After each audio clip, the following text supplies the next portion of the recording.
नमस्कार, सिटी न्यूजच्या बातमीपत्रात प्रेक्षकांचं मनपूर्वक स्वागत। बातमीपत्राची सुरुवात करूया सुविचार मालेने। आळस इतका सावकाश प्रवास करतो की दारिद्र्य त्याला लगेच गाठतं। बातमीपत्रात वेळ झाली आहे विश्रांतीची। विश्रांतीनंतर पुन्हा भेटू। पहा फक्त city news.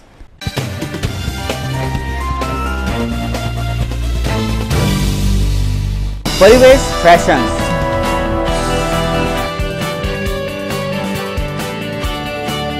Parivesh fashions, leggings, kurti, top, jeans, salwar सूट,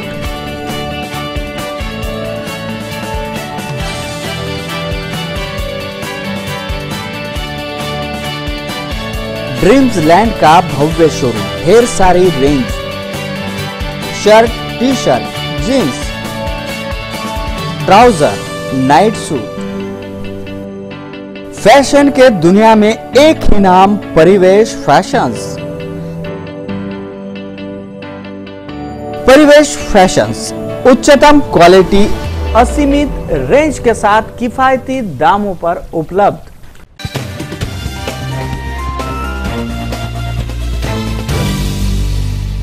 विसाव्या अंती पुन्हा आपलं स्वागत आहे। चला बघूया बातम्या विस्तारित स्वरूपात। शहरामध्ये वर्ली जुगाराचे अड्डे फोफावले आहेत। अवैध धंद्यांना आळा घालण्यासाठी डीसीपींना पुढाकार घ्यावा लागलाय। पठाण चौकातील जुगारावर धाड घालून बाबाद्दीन बद्रुद्दीन यांच्यासह 12 जणांना अटक करण्यात आली आहे। डीसीपी चिन्मय पंडित यांनी मिळालेल्या गुप्त माहितीनुसार नागपूर गेट पोलिसांसह बुधवारी दुपारी 1:30 वाजता पठाण चौकातील दर्ग्याच्या बाजूच्या मैदानात सुरू असलेल्या वर्ली जुगाराच्या अड्ड्यावर धाड घातली। अड्डा मालक आरोपी बाबाद्दीन बद्रुद्दीन खान वय वर्ष 45 यांच्यासह 12 जणांना पोलिसांनी ताब्यात घेतला आहे। घटनास्थळावरून पोलिसांनी जुगाराचं साहित्य, वर्ली चिठ्ठ्या, मोबाईल, 2 कूलर, 6 स्टूल, 2 खुर्च्या, पाण्याच्या कॅन असं साहित्य, याशिवाय 63,095 रुपयांची नगदी असा एकूण 1 लाखापर्यंतचा मुद्देमाल जप्त केला आहे। या अड्ड्यावर वर्ली मटका, जुगार व लहान मुलांचा हौजी गेम एकाच ठिकाणी चालत होता। पोलिसांनी साहित्याचा पंचनामा करून सर्व आरोपींविरुद्ध कलम 12A महाजुगार अधिनियम अन्वये कारवाई केली आहे। शहरातील 3 मोठ्या वर्ली अड्ड्यांवर डीसीपी चिन्मय पंडित यांनी कारवाई करून धाड टाकली आहे। मोठी कामगिरी केली आहे, त्यामुळे त्यांचं अभिनंदन होत आहे। पोलीस ठाण्यांच्या हद्दीत गेल्या कित्येक वर्षांपासून हे अवैध वर्ली धंदे सुरू आहेत। यावर पोलीस स्टेशन मोठी कारवाई करत नाही, ती देण्या घेण्यापायी का? पोलीस ठाणे मोठी कारवाई करत नाहीत, केवळ देखाव्यासाठी फक्त कारवाई करतात। आता मात्र डीसीपी चिन्मय पंडित यांनी अवैध धंद्यात मोठे मासे गळाला लावले आहेत। या कारवाईने अवैध धंदे करणाऱ्यांचे धाबे दणाणले आहे। अमरावती ही संत गाडगेबाबांची कर्मभूमी आहे। विद्यापीठाला संत गाडगेबाबांचं नाव देण्यात आलं आहे, तर परिसरात तपोद्यानाची निर्मिती करण्यात आली आहे। संत गाडगेबाबा अमरावती विद्यापीठाच्या दर्शनी भागात उद्यान निर्मिती करण्यात आली आहे, ज्याला तपोद्यान नाव देण्यात आलंय। येथे संत गाडगेबाबांचं शिल्प स्थापन करण्यात आलंय, तर शिक्षणाची प्रेरणा देणारं ही शिल्प येथे आहे। गोपाला गोपाला देवकी नंदन गोपाला, गोपाला गोपाला देवकी नंदन गोपाला, सांभाळी ही तुझी लेकरे पुण्य समजती पापाला। संत गाडगेबाबा अमरावती विद्यापीठाने खरं म्हणजे विद्यापीठाची स्थापना झाली तेव्हा या विद्यापीठाला गाडगेबाबांचं नाव नव्हतं। सुदैवाने 1995ला गाडगेबाबांचं नाव या विद्यापीठाला मिळालं आणि गाडगेबाबांच्या कर्तृत्वाची आठवण आम्हाला होणं हे स्वाभाविक होतं आणि गाडगेबाबांच्या कार्याचं स्मरण होणं म्हणजे हे आमच्या कार्याची दिशा नक्की करणारं आहे आणि ते स्मरण आम्हाला व्हावं म्हणून गाडगेबाबांच्या एक शिल्पाचं अनावरण आम्ही मागच्या 23 फेब्रुवारीला म्हणजे गाडगेबाबांच्या जयंतीच्या दिवशी ते आपण या ठिकाणी केलं। कारण गाडगेबाबांची दशसूत्री जी आहे ती दशसूत्री सगळ्यांच्या जीवनाला एक मार्गदर्शक आणि प्रेरक अशीच ती आहे आणि आपण जर ते गाडगेबाबांचं शिल्प जर बघितलं तर आपल्याला लक्षात येईल की गाडगेबाबांचं शिल्प आहे, त्याच्या बाजूला एक मुलगा आणि मुलगी आहे आणि एक शिक्षणाबद्दल ज्या पद्धतीची प्रेरणा ते गाडगेबाबा देत होते आणि व्यावहारिक शिक्षणाची प्रेरणा ते देत होते, अशा प्रकारचे एक प्रेरणादायी एक शिल्प ज्याला सुंदर बगीचा पण आम्ही बाजूला केला आहे, परिसर स्वच्छ आहे आणि त्याला मुख्य म्हणजे सांगताना मला आनंद होतो की संत गाडगेबाबा अमरावती विद्यापीठाने त्या परिसराला तपोद्यान असं नाव दिलं आहे की ज्या गाडगेबाबांनी एका अर्थाने तपस्या केली या समाजासाठी, त्याची आम्हाला काही प्रेरणा मिळावी याच्यासाठी आम्ही त्या शिल्पाचं अनावरण माननीय महामहिम राज्यपाल या राज्याचे त्यांच्या हस्ते करण्याचं भाग्य आम्हाला ते लाभलं आणि त्यामुळे तो एक आनंदाचा क्षण आमच्यासाठी तो त्यावेळेला होता, आताही आहे, पुढेही राहील. गाडगेबाबांनी खरं म्हणजे शिक्षणाबद्दल खूप मोलाचे संदेश दिलेले आहेत. खरं म्हणजे असं म्हणतात, म्हणजे गाडगेबाबा शिकलेले नव्हते, परंतु त्यांनी शिक्षणाबद्दलची जी प्रेरणा देण्यासाठी असं म्हटलं की एकदा तुम्ही जेवणाचा ताट मोडला तरी चालेल, पण शिक्षण सोडू नका, ते घ्या. त्यांनी तर औपचारिक शिक्षणाच्या बरोबरीने अनौपचारिक शिक्षणावर पण भर दिला आहे. आज आम्ही याच्या गप्पा करतो एका अर्थाने, पण गाडगेबाबांनी त्यांच्या काळात तेव्हाच म्हणजे त्यांनी असं म्हटलं की शेतकऱ्याच्या मुलाला हल चालवता आलं की त्याला 10वीचं प्रमाणपत्र देऊन द्या.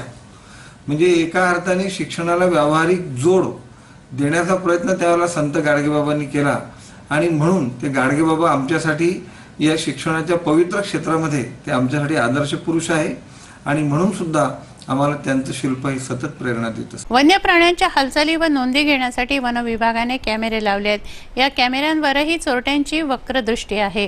पोहरा वनक्षेत्रातील कॅमेरा चोरीला गेल्याची तक्रार फ्रेझरपुरा पोलिसांकडे दाखल करण्यात आली आहे.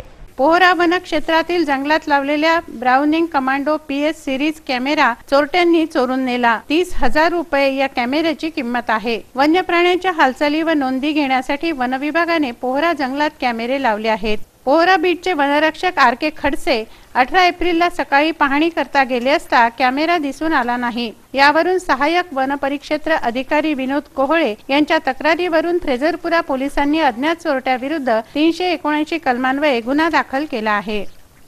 श्री परशुराम जयंती निमित्त राजापेठ चौकात सरबत व मठ्ठा वितरण नागरिकांना करण्यात आलं.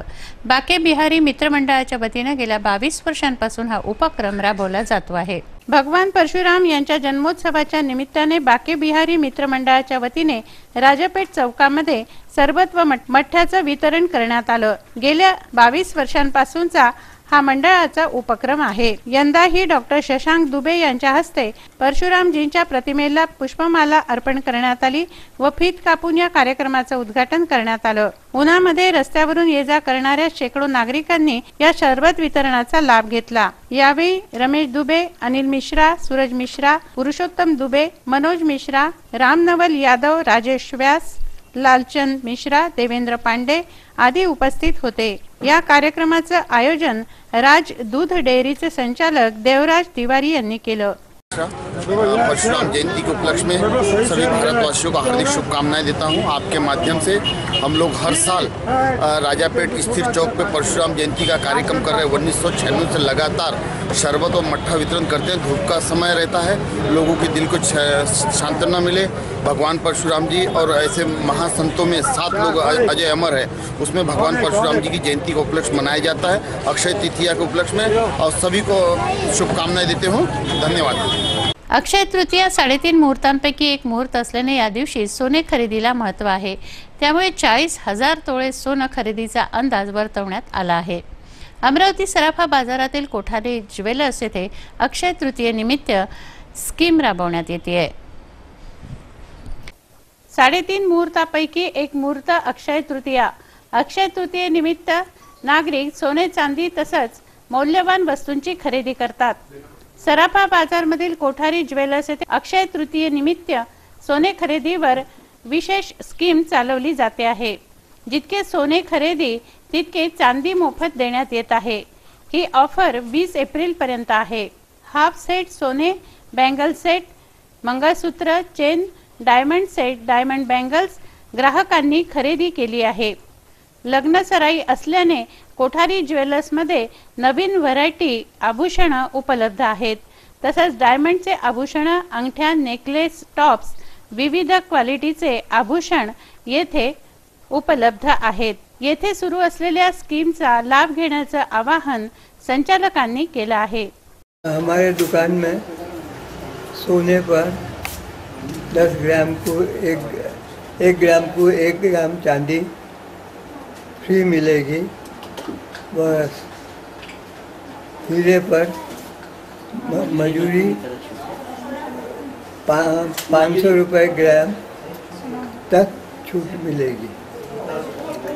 और अक्षय तृतीया के दिन पर आज अपना इसका कैसा सेल रहा अपना? अक्षय तृतीया के दिन साधारण है, साधारण सेल है, जितना अच्छा होना चाहिए उतना नहीं है।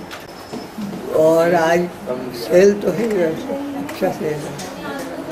अभी शादी का सीजन है, अभी आपके इसमें स्पेशल क्या है सर? एकदम सब चीज़ें स्पेशल है। कम वजन के सेट और सब कम वजन के सेट, सोने का दागीना, हीरे का दागीना, जड़ाऊ दागीना, सब नया फैशन का सब उपलब्ध है।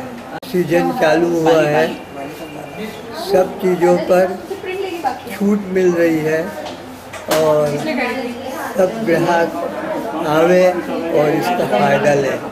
50 मायक्रॉनपेक्षा कमी मायक्रॉनच्या प्लास्टिक वापराला बंदी आहे। शासनानं जाहीर केलेली ही बंदी तुगलकी असल्याचा आरोप व्यापाऱ्यांचा, दुकानदारांचा आहे। शिवाय धाड घालणारे कर्मचारी अरेरावी करतात असंही त्यांचं म्हणणं आहे। 1 एप्रिलपासून शासनाने प्लास्टिक बंदी जाहीर केली। हे शासनाचे फरमान तुगलकी आहे असा आरोप व्यापाऱ्यांचा आहे, दुकानदारांचा आहे। 50 मायक्रॉनपेक्षा कमी मायक्रॉनच्या प्लास्टिक नष्ट होत नसल्याने प्रदूषण वाढत आहे। त्यासाठी प्लास्टिक वापरावर निर्बंध आणलेत, मात्र महापालिकेचे कर्मचारी धाड घालतात, त्यावेळी त्रास देतात, अरेरावी करतात असेही आरोप दुकानदारांचे आहेत। प्लास्टिक बंदीबाबत दुकानदारांनी संताप व्यक्त केला आहे। 5000 रुपये दंड असताना 500 रुपये दंड घेऊन पोलीस कसे काय सोडतात असा सवालही या दुकानदारांचा आहे। ये अभी साहब जैसे एक अभी जीएसटी बंद हो गया था, उसमें व्यापारी वर्ग परेशान हो गया था और जिसके परिणाम क्या हुए सभी को विदित है। सरकार ने शेतकरी का कर्जा मुँह जबानी माफ़ किया, लेकिन उसके ऊपर मार्केटिंग के 500 करोड़ रुपए खर्चा किए हैं। ठीक है, प्लास्टिक बंदी का हम बहुत स्वागत करते हैं, क्योंकि मैं भी एक गौशाला से संबंधित हूँ और बाके बिहारी मित्र मंडल मेरा एक अमरावती में संस्था भी चलाता हूँ और मैं प्लास्टिक बंदी के पक्ष में ही हूँ। लेकिन इसके लिए समाज के अंदर, शहर के अंदर प्लास्टिक बंदी के विषय में इन्होंने किसी भी तरह की मार्केट न करते हुए एक तुगलकी फरमान आदेश पैदा करके उसके ऊपर बंदी ला दी, जिसका परिणाम हर व्यापारी सकते में है। ठीक है, ऑफिसर लाइन में छोड़ने के बाद में इनके जो कर्मचारी वर्ग है, जिस भी दुकान पे जा रहे हैं उनको गेज नहीं है, कुछ नहीं है, सब तुम्हारी पन्नी जो है ये 50 माइक्रोन के नीचे 5000 रुपये दंड दो, 500 रुपये दंड दो, ये करो वो करो। मेरे समझ में ये नहीं आ रहा कि जब गवर्नमेंट ने 5000 रुपये पहला फाइन निश्चित की है, तो इन कर्मचारियों को 500 रुपये दंड देने का औचित्य क्या है? ये सब हमारे समझ से परे की बात है। उसके बाद में भी माने दुनिया भर का पुलिस ला करके अरेरावी करना, ये करना वो करना, मेरे समझ में नहीं आता। जब पुलिस इनकी सुरक्षा में है तो ये पुलिस संज्ञान नहीं ले सकते कि भाई हमारे कायदे क्या है, हमने कैसा सर्च करना, किसी भी दुकान में घुस जाना, अरेरावी करना, उसकी दुकान का सर्च करना, नहीं मिला तो बाहर निकल जाना। अरे हम भी इंसान हैं, आज हमारे इंसानियत की वजह से, हमारे टैक्स की वजह से सरकार चल रही है साहब। आज केस काश्तकार जो मरण पा रहा है, पूरा आत्महत्या कर रहा है, क्या कि गवर्नमेंट ने खुद के 40,000 रुपये पेंशन आजीवन अपने काल से पैदा कर ली है।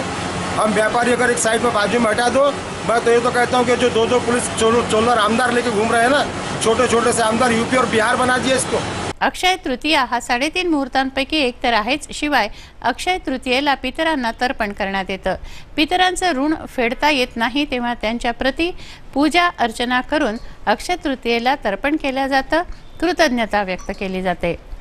पूर्वजांमुळे आजची पिढी अस्तित्वात आहे, तेव्हा त्यांचं ऋण अंशतः फेडण्याच्या उद्देशाने अक्षय तृतीयेच्या पर्वावर पितरांना तर्पण करण्यात आलं। उन्हाळ्याच्या लाहीलाही करणाऱ्या दाहकतेत वाया घातलेलं पाणी पितरांना अर्पण करण्यात आलं। शिवाय नव्याने आलेल्या कैऱ्यांचं पन्ह, उष्णता कमी करणाऱ्या चिंचेचं चिंचवणं, या ऋतूतील फळ खरबूज, सातू असा नैवेद्य पितरांना दाखवण्यात आला। घराघरांमध्ये अक्षय तृतीयेचा सण पितरांच्या तर्पणाने साजरा झाला, पितरांचे आशीर्वाद घेतले। बातमीपत्रात घेऊया काही क्षणाचा विसावा। विसाव्यानंतर पुन्हा भेटू, पहा फक्त सिटी न्यूज।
संपूर्ण लग्न बसता आराधना जवाहर रोड अमरावती।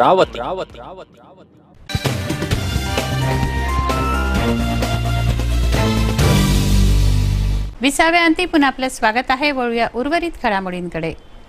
सामूहिक विवाह सोहळा ही काळाची गरज झाली आहे। बुंदेला धोबी समाजातर्फे संत ज्ञानेश्वर सांस्कृतिक भवन येथे सामूहिक विवाह सोहळा घेण्यात आला। बुंदेला धोबी समाजाच्या वतीने संत ज्ञानेश्वर सांस्कृतिक भवन येथे सामूहिक विवाह सोहळा घेण्यात आला। 10 जोडपे या विवाह सोहळ्यात विवाहबद्ध झाले। मोठ्या संख्येने महिला पुरुष या सोहळ्यात सहभागी झाले। अमरावती शहरामध्ये शासकीय मेडिकल कॉलेज व्हावं याकरता IMA येथे बैठक घेण्यात आली। मेडिकल कॉलेज करता जागेची पाहणी झाली आहे। सर्व स्तरावर यासाठी पाठपुरावा करण्यात आला आहे। अमरावती शहरामध्ये शासकीय मेडिकल कॉलेज व्हावे या मागणीकरता IMA हॉलमध्ये बैठक घेण्यात आली। बैठकीला किरण पातुरकर, CS निकम, PDMCचे डीन डॉक्टर पद्माकर सोमवंशी यांच्यासह डॉक्टर व नागरिक उपस्थित होते। विदर्भात नागपूर, अकोला, चंद्रपूर येथे मेडिकल कॉलेज आहे, मात्र अमरावती जिल्हा विभागीय असताना देखील मेडिकल कॉलेज नसणे हे दुर्भाग्य आहे। याकरता याचा पाठपुरावा प्रशासनाकडे किरण पातुरकर व सहकाऱ्यांनी केला। मेडिकल प्रस्तावाकरता सर्व आमदार, खासदार, पालकमंत्र्यांच्या भेटी व प्रस्ताव ठेवला आहे। याकरता महानगरपालिका, जिल्हा परिषदेंनी प्रस्तावही पारित केला आहे। 150 संस्थांचे प्रस्ताव आहेत। याकरता जिल्हा शल्य चिकित्सक निकम यांनी मेडिकल कॉलेजचा प्रस्ताव तयार केला असून पालकमंत्री, जिल्हाधिकाऱ्यांना पत्र पाठवलं आहे। मेडिकल कॉलेज करता जिल्हाधिकारी, पालकमंत्र्यांसह अनेकांनी बोरगाव, धर्माळे, अंजनगाव, बारी या ठिकाणांची पाहणीही केली आहे। 850 कोटी खर्चाचा हा प्रस्ताव आहे। याला जवळपास 1 लाख नागरिकांच्या सह्या असणं आवश्यक आहे। या बैठकीत डॉक्टर व नागरिकांनी सह्या करण्याचं आवाहन केलं आहे। एकदम प्लेन सपाट नीतीची चांगली जागा 130 हेक्टरची जागा म्हणजे 300 एकराची जागा, तर त्या दृष्टिकोनातून आपल्याला प्रयत्न करायचे। ते 2 इश्यू होते। एक नाव गेलं डॉक्टर नागलकरांचं, त्यांनी पण या सगळ्या आंदोलनामध्ये भरपूर मदत केली। त्यांनी 2 ग्रुप तयार केले, त्याच्या माध्यमातून प्रचंड भरपूर स्प्रेड त्यांनी विषय केला।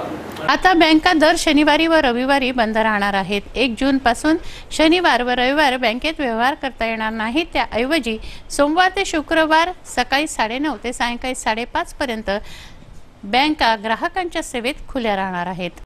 अक्षय तृतीया श्री परशुराम जयंती निमित्त भव्य शोभायात्रा शहरातून काढण्यात आली। अंबापेठ येथील गोपालकृष्ण मंदिरापासून ही शोभायात्रा निघाली। अखिल भारतीय ब्राह्मण संघाच्या वतीने हे आयोजन करण्यात आलं। भगवान परशुराम यांचा जन्म अक्षय तृतीयेला झाला आहे। भगवान परशुरामाच्या जन्मोत्सवानिमित्त अक्षय तृतीयेच्या मुहूर्तावर शोभायात्रा काढण्यात आली। अंबापेठेतून अखिल भारतीय ब्राह्मण संघाच्या वतीने ही शोभायात्रा काढण्यात आली। ढोल पथक देखावे शोभायात्रेत होते। पुरुषांनी भगवान परशुरामाचा वेशभूषा धारण केली। वाजत गाजत या शोभायात्रेनं शहरातून भ्रमण केलं।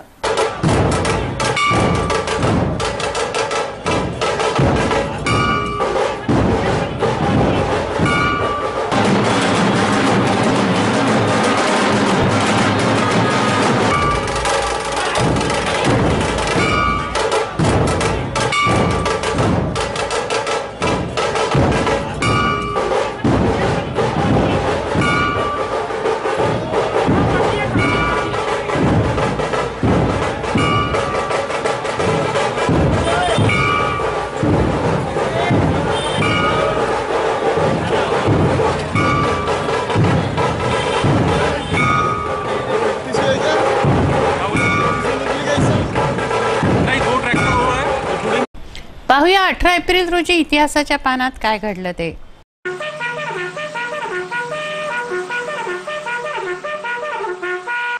इतिहास के पन्नों से इस कार्यक्रम का आधार संकलन है। विश्वसनीयता के लिए संदर्भ ग्रंथ का संपर्क करें। नमस्कार, आइए स्वागत है आपका लोकप्रिय कार्यक्रम इतिहास के पन्नों में। आए देखे, सुने, सोचे, समझे और मनन करे क्या कुछ हुआ आज के दिन इतिहास के पन्नों में। क्योंकि आप तो जानते ही हैं, इतिहास हमेशा अपने आप को दोहराता है। दिनांक 18 अप्रैल सन 1714 में माधवराव सिंधिया पेशवा बने। सन 1612 में शाहजहां ने मुमताज से निकाह किया। सन 1854 में महाराजा दुलीप सिंह इंग्लैंड के लिए रवाना हुए। सन 1858 में श्री धोंडव केशव कर्वे इनका जन्म हुआ। सन 1859 में देशभक्त दामोदर चाफेकर को फांसी दी गई। सन 1859 में क्रांतिकारी तात्या टोपे इन्हें फांसी दी गई। सन 1882 में उत्क्रांतिवाद के जनक चार्ल्स डार्विन इनका निधन हुआ। सन 1904 में अमरावती के जोशी हॉल में वीर वामनराव जोशी का कीर्तन हुआ। सन 1906 में अमेरिका में धरतीकंप में 800 लोग मरे। और आप तो जानते हैं ना, आज वर्ल्ड हेरिटेज डे है। सन 1916 में हिंदू अखबार के संस्थापक सूर्यमन अय्यर का निधन हुआ। सन 1942 में अमेरिकन विमानों ने टोक्यो पर बमबारी की। सन 1955 में वैज्ञानिक अल्बर्ट आइंस्टाइन इनका निधन हुआ। सन 1962 में पूनम ढिल्लो मिस इंडिया बनी। सन 1969 में अमरावती सिटी कोतवाली में कंट्रोल रूम की स्थापना की गई। सन 1971 में भारत का प्रथम जंबो जेट विमान मुंबई पहुंचा। सन 1972 में हिंदू शास्त्र के चिंतक डॉक्टर पांडुरंग वामन इनका निधन हुआ। सन 1974 में पाकिस्तान के अयूब खान का निधन हुआ। सन 1987 में टेनिस खिलाड़ी शारापोव का जन्म हुआ। सन 1989 में हिंदी के लेखक महावीर प्रसाद द्विवेदी इनका निधन हुआ। सन 1946 में लीग ऑफ नेशन विसर्जित की गई। सन 1927 में नासिक में पहला ख्रिस्ती साहित्य सम्मेलन आयोजित हुआ।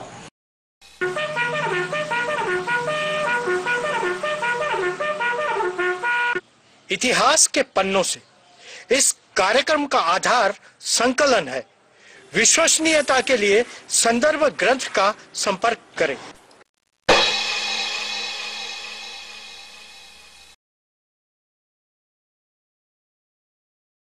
वेळ झाली आहे आपली रजा घेण्याची। आपणास काही माहिती द्यायची वा काही सुचवायचे असेल तर आमच्याशी थेट संपर्क करा। आमचा पत्ता सिटी न्यूज कार्यालय, मातोश्री आर्केड, सहकार भवन समोर, मोर्शी रोड, अमरावती। आमचा फोन नंबर आहे 9370102021 आणि वेबसाईट आहे www.citynews.net.in। अचूक सडेतोड आणि निर्भीड बातम्यांसाठी बघत राहा अमरावतीचं नंबर 1 चॅनेल फक्त सिटी न्यूज। बातमी आमची, विश्वास तुमचा।